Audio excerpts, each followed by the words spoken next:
দিব্যশ্রী চ্যানেলে আপনাদের সকলকে স্বাগত। অচিন্ত্য কুমার সেনগুপ্তর লেখা পরম পুরুষ শ্রী শ্রী রামকৃষ্ণ থেকে পাঠ, আজ পর্ব 97। ওম স্থাপকায় চ ধর্মস্য সর্বধর্মস্বরূপিণে অবতার বরিষ্ঠায় রামকৃষ্ণায় তে নমঃ। সমর শয্যায় সেজে শোক তাড়ালেন ঠাকুর, বীর বিক্রমে হুঙ্কার দিয়ে, পরাস্ত পরাভূত করে। কিন্তু মা, শ্রী শ্রী মা কী করে তাড়ালেন? মাঝি বউ অনেক দিন আসে না, তার খবর কেউ জানো তোমরা? মা যখন জয়রামবাটিতে জিজ্ঞেস করলেন একদিন। কোয়ালপাড়ার মজুরনি চিনতে পেরেছে সবাই, কিন্তু খবর রাখে না কেউ। সংসারে এত খবর থাকতে কোন মজুরনির খবর? বলতে বলতে মজুরনি এসে হাজির। কোয়ালপাড়ার হাটে মস্ত বাজার করে কে এক ভক্ত তার মাথায় মোড় চাপিয়ে দিয়েছে, তাই বয়ে নিয়ে এসেছে ধুকতে ধুকতে। এ কেমন চেহারা! রাতারাতি যেন বুড়ো হয়ে গেছে মজুরনি। ধুলো মাখা রুখো চুল, গভীর গর্তের মধ্যে ঢুকে গিয়েছে চোখ। কেমন সর্বশূন্য চাউনি, হাঁটু দুটো ঠক ঠক করে কাঁপছে, যেন হাতের লাঠি কেউ কেড়ে নিয়েছে জোর করে। এ তোমার কি হয়েছে মাঝি বউ? মাগো, আমার জোয়ান রোজগারি ছেলেটি মারা গেছে। বলো কি মাঝি বউ? এক মুহূর্ত স্তব্ধ থাকলেন না শ্রীমা।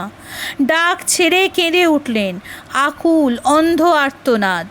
উপরে আকাশ, সামনের দিগন্ত পর্যন্ত রেখা টানা সে আর্তনাদের।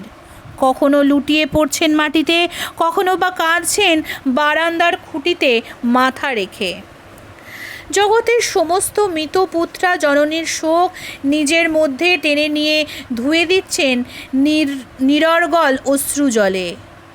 মাঝি বউ তো অবাক, যেন তার ছেলে মরেনি, মার ছেলে মরেছে। কোথায় মা তাকে সান্ত্বনা দেবেন, উল্টে এখন তাকেই সান্ত্বনা দিতে হয়। যেমন বুদ্ধদেব সান্ত্বনা দিয়েছিলেন উর্বিরিকে, কোশলের রানী উব্বিরি অচিরাবতীর ধীরে কাঁদছে অঝরে। এখানে বসে কে কাঁদছ? জিজ্ঞেস করলেন বুদ্ধদেব। বললেন, এই যে শ্মশান, এই শ্মশানেই আমার মেয়েটিকে ছাই করে দিয়েছি। কোন মেয়ে? জল ভরা চোখে তাকালো একবার উর্বিরি। কোন মেয়ে? একটি বই আমার, আর মেয়ে কোথায়? 84,000 মেয়ে এই চিতার ভস্যে ঘুমিয়ে রয়েছে। তুমি চিরন্তনী জননী, তুমি কার জন্যে, তোমার কোন মেয়েটির জন্যে কাঁদছ? কত তো কাঁদলে জন্ম জন্ম ধরে, কেউ ফিরে এলো, চিনতে পারলো এ কাউকে? যদি 84,000 মেয়ে চিতাশয্যা ছেড়ে জেগে ওঠে চোখের সামনে, চিনতে পারবে মেয়ে বলে? স্তব্ধ বিস্ময়ে তাকিয়ে রইল উর্বিরি। পথিক যেমন চলতে চলতে তরুতলে আশ্রয় নেয়, তেমনি তারা তোমার অঙ্কছায়ায় আশ্রয় নিয়েছিল। ক্ষণমুগ্ধ ভেবেছিল ওদের উপর তোমার বুঝি শাশ্বত অধিকার। কিন্তু চেয়ে দেখো, সবই অচিরস্থায়ী। শ্মশান নদীটির নামটিও অচিরাবতী। সংসারে শুধু এক বস্তু সার, যেন সে হচ্ছে যাত্রা, অনন্ত যাত্রা। তুমিও চলেছ অনন্ত পথে, তোমার মেয়েরাও তেমনি, শুধু এগিয়ে যাওয়া, নিবদে নিবদে শেষ জ্বলে ওঠা। চোখের জল মুছল উব্বিরি, কিন্তু শ্রীমার কান্নার বিরাম নেই। উব্বিরি কেঁদেছিল নিজের কন্যার শোকে। শ্রীমা কাঁদছেন পুত্রহারা মজুরনির মাঝি বউ হয়ে। শ্রীমাই চিরন্তনী মা। শোকের বেগ কমে এলে নবাসনের বউকে নারকেল তেল আনতে বলে। তেল এনে ঢেলে দিলেন মাঝি বউয়ের মাথায়, হাত চাপড়ে চাপড়ে মাখিয়ে দিলেন ভালো করে, আঁচলে বেঁধে দিলেন মুড়ি গুড়। যাবার সময় বললেন, আবার আসিস মাঝি বউ। মাঝি বউ মৃদু হাসির ঝিলিক দিল, আর তার শোক নেই। ঠাকুর শোক তাড়িয়ে দেন, আর মা শোক শুষে নেন। আরেকভাবে বলি, ঠাকুর দুঃখকে ঠেলে দেন, মা নেন টেনে। কিন্তু ও আমার কে?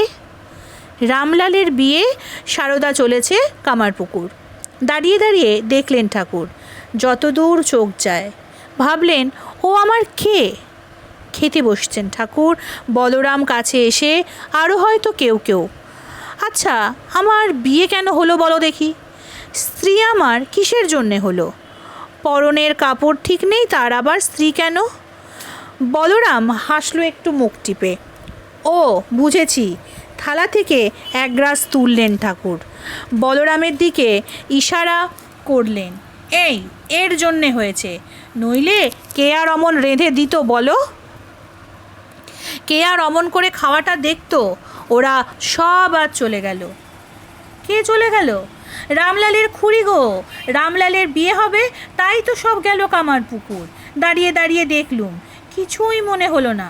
সত্যি বলছি, যেন কে তো কে গেল। কিন্তু তারপর ভাবনা হলো, কে এখন রেঁধে দেয়? আবার বললেন আপন মনে, সব রকম খাওয়া তো পেটে সয় না, আর সব সময় খাবার হুঁশও থাকে না। ও বোঝে কীরকমটি ঠিক সয়, এটা ওটা করে দেয়। তাই মনে হলো, কে করে দেবে? অপূর্ব মমতা, সর্বঢালা নির্ভরতা শিখিয়ে দিয়েছিলেন সারদাকে। গাড়িতে বা নৌকোয় যাবার সময় আগে গিয়ে উঠবে, আর নামার সময় কোনো জিনিসটা নিতে ভুল হয়েছে কিনা দেখে শুনে সকলের শেষে নামবে। ভাবে আছি বলে বাস্তব ভুলব কেন? বলরাম বোসের বাড়ি যাচ্ছেন, সঙ্গে রামলাল আর যোগিন। সকালবেলা যাচ্ছেন ঘোড়ার গাড়িতে। গাড়ি দক্ষিণেশ্বরের ফটক পর্যন্ত এসেছে। জিজ্ঞেস করলেন যোগিনকে, কিরে, নাইবার কাপড় গামছা এনেছিস তো?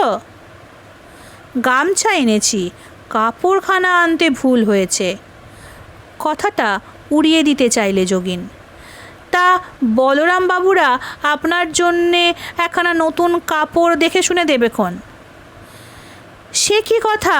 সবাই বলবে কোত্থেকে একটা হাবাতে এসেছে, কে জানে তাদের কষ্ট হবে, হয়তো আতান্তরে পড়বে। যা, গাড়ি থামিয়ে নেমে নিয়ে আয় গে। যেমন কথা তেমন কাজ। যোগিন ছুটল ফের কাপড় আনতে। ভালো লোক, লক্ষ্মীমন্ত লোক বাড়িতে এলে সব বিষয়ে কেমন সুসার হয়ে যায়, কাউকে কিছুতে বেগ পেতে হয় না বললেন ঠাকুর।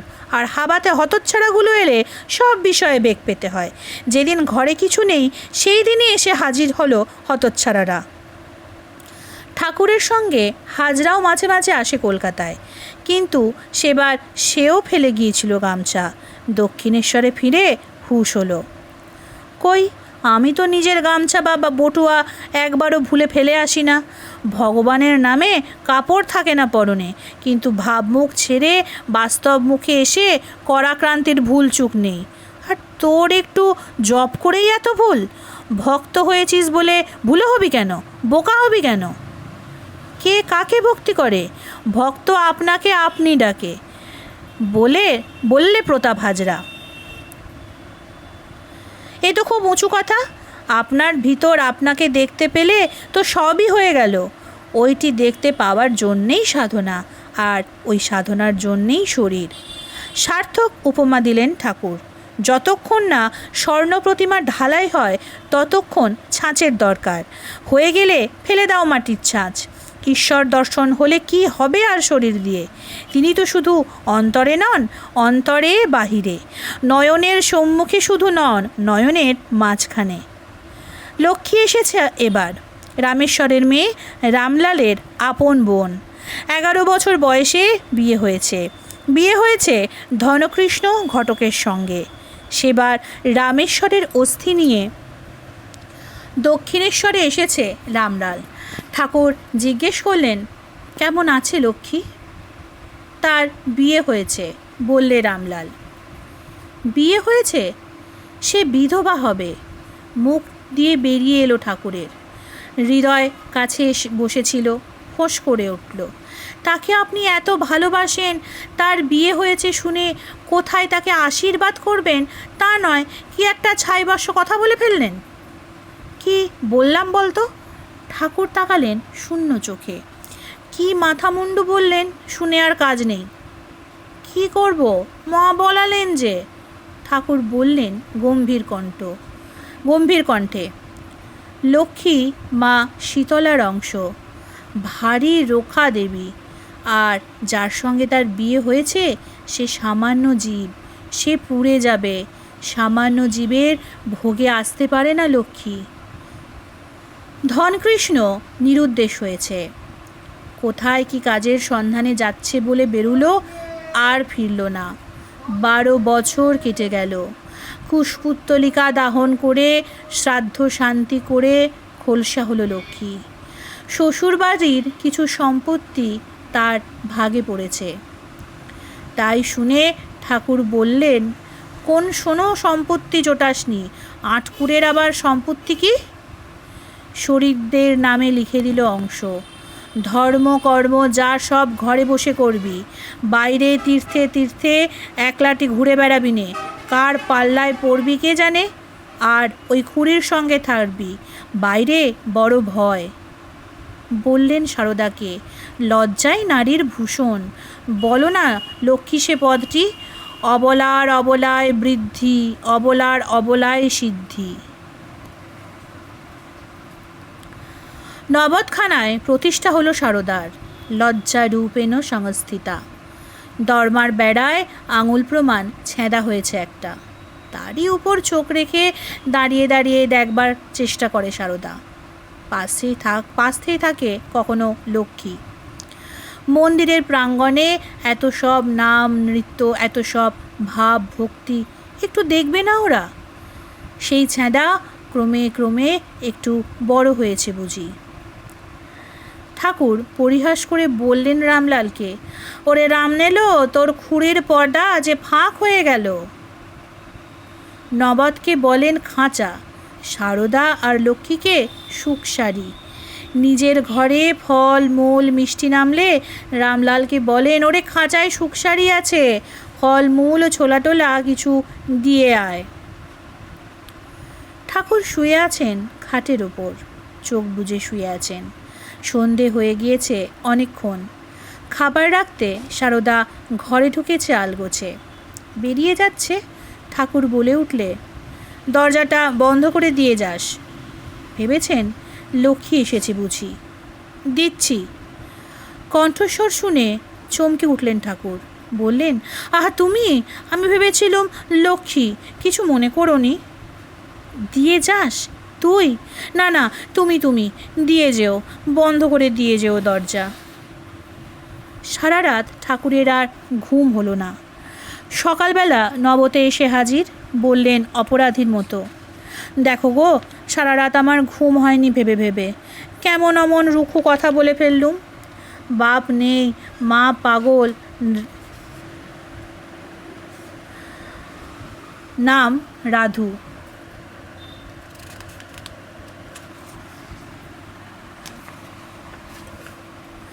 বাপ নেই, মা পাগল, নাম রাধু, শ্রীমার ভাইজি। কি অসুখ করেছে তাই তার মা শ্রীমাকে গালাগাল দিচ্ছে। তুমি ওষুধ খাইয়ে খাইয়ে আমার মেয়েকে মেরে ফেললে। ক্রমেই গলা চড়তে লাগলো, সঙ্গে সঙ্গে গালাগাল। শ্রীমার অসহ্য মনে হলো। বলে উঠলেন পাগলিকে লক্ষ্য করে, তোকে আজ মেরেই ফেলবো। আমি যদি তোকে মারি, দুনিয়ায় এমন কেউ নেই তোকে রক্ষা করতে পারে, আর এতে আমার পাপও নেই পুণ্যও নেই। পরে বলছেন আপন মনে, আমি এমন স্বামীর কাছে পড়েছিলুম, কখনো আমাকে তুই পর্যন্ত বলেননি। সরু চাকলি আর সুজির পায়েস তৈরি করে একদিন সন্ধ্যের পর গেছি ঠাকুরের ঘরে, রেখে চলে আসছি। লক্ষ্মী মনে করে বলছেন দরজাটা ভেজিয়ে দিয়ে যাস। বললুম হ্যাঁ, রাখলুম ভেজিয়ে। গলার স্বর টের পেয়ে সংকুচিত হয়ে গেলেন। বললেন, আহা তুমি, আমি ভেবেছিলুম লক্ষ্মী, কিছু মনে করো না। পরদিন নবতের সামনে গিয়ে কত অনুনয়, দেখো গো, সারা রাত ঘুম হয়নি ভেবে ভেবে, আর রাধুর মা কিনা আমাকে দিনরাত গাল দিচ্ছে। কি পাপে যে আমার এমন হচ্ছে জানি না, হয়তো শিবের মাথায় কাটা শুধু বেলপাতা দিয়েছি, সেই কণ্টকে আমার এই কণ্টক। কিন্তু তোর মাথায় যে আমি ফুল দিয়েছি তাতে কি কোনো কণ্টক আছে? কাঁটা না থাকবে তো কাঁদাস কেন এমন করে? কেন এত উতলা হন নরেনের জন্যে? টিপ্পনি কাটল রামলাল। ওরে, তোর ফেরেন্ডো যেমন রসিকলাল, নরেনের ফেরেন্ডো যেমন হাজরা, আমার ফেরেন্ডো তেমনি নরেন। বলে গেল বুধবার আসছে, ফিরে বুধবার এলো তো সে এখনও এলো না। তুই একবার গিয়ে খবর নিয়ে আয় কেমন আছে। শেয়ারের গাড়ি না নিয়ে হেঁটেই চলে গেল কলকাতা। পাকড়ালো নরেনকে, বললে, কি গো, ঠাকুরকে বলে এলে বুধবারে যাবে, কত বুধবার চলে গেল তবু তোমার দেখা নেই। যাব বলে তো ঠিক করি, কিন্তু সংসারের ঝামেলায় হয়ে ওঠে না দাদা। আজই চলো। টেরি কেটে ওরই মধ্যে ফিটফাট হয়ে বাবু সাজল নরেন। দক্ষিণেশ্বরে এসে ভূমিষ্ঠ হয়ে ঠাকুরকে প্রণাম করল। তার কপালের ধুলো হাত দিয়ে মুছে দিলেন ঠাকুর। মাথার টেরি উস্কো খুস্কো করে দিলেন। বললেন, তোর আবার এসব কেন? পরে তাকালেন মুখের দিকে। আজ এখানে থাকবি তো? না বলতে যেন কান না পায়, বললে, থাকবো। ওরে রামলাল, নরেন আজ থাকবে। উল্লাসে অধীর হলেন ঠাকুর। তোর খুড়িকে খবর দে, ভালো করে খাওয়ার বন্দোবস্ত কর, হিন্দুস্তানি রুটি আর ছোলার ডাল। শুধু এখানেই খাওয়ান না, নিজের হাতে খাবার নিয়ে যান কলকাতায়, একেবারে তার টঙে। 3 বন্ধুতে মিলে পড়ছে, নরেন, দাশরথী আর হরিদাস। বাইরে হঠাৎ ডাক শোনা গেল, নরেন, ও নরেন। নরেন ব্যস্ত হয়ে নামতে লাগলো, কিন্তু ব্যস্ততর যিনি তিনি উঠে পড়েছেন। বন্ধুরা দেখল সিঁড়ির মাঝপথে দুজনের সাক্ষাৎকার। এতদিন যাসনি কেন এতদিন? অনুযোগ করছেন ঠাকুর, আর গামছায় বাঁধা সন্দেশ বের করে খাইয়ে দিচ্ছেন নিজ হাতে। চল, কতদিন গান শুনিনি তোর। টঙে উঠে তানপোড়া নিয়ে বসল নরেন। কান মোলে মোলে সুর বাঁধল, তারপর গাইল গলা ছেড়ে, জাগো মা কুলকুণ্ডলিনী, তুমি ব্রহ্মানন্দ স্বরূপিণী, তুমি নিত্যানন্দ স্বরূপিণী, প্রসুপ্ত ভুজগ্রাকারা আধার পদ্মবাসিনী। ঠাকুর সমাধিস্থ হয়ে গেলেন। নরেনের বন্ধুরা ভাবল হঠাৎ কোনো অসুখ হয়ে অজ্ঞান হয়ে পড়েছেন বুঝি। জল নিয়ে এলো ছুটে, ছিটে দিতে যাবে, বাধা দিল নরেন। বললে, দরকার নেই, ওর ভাব হয়েছে, আবার গান শুনতে শুনতেই প্রকৃতিস্থ হবেন।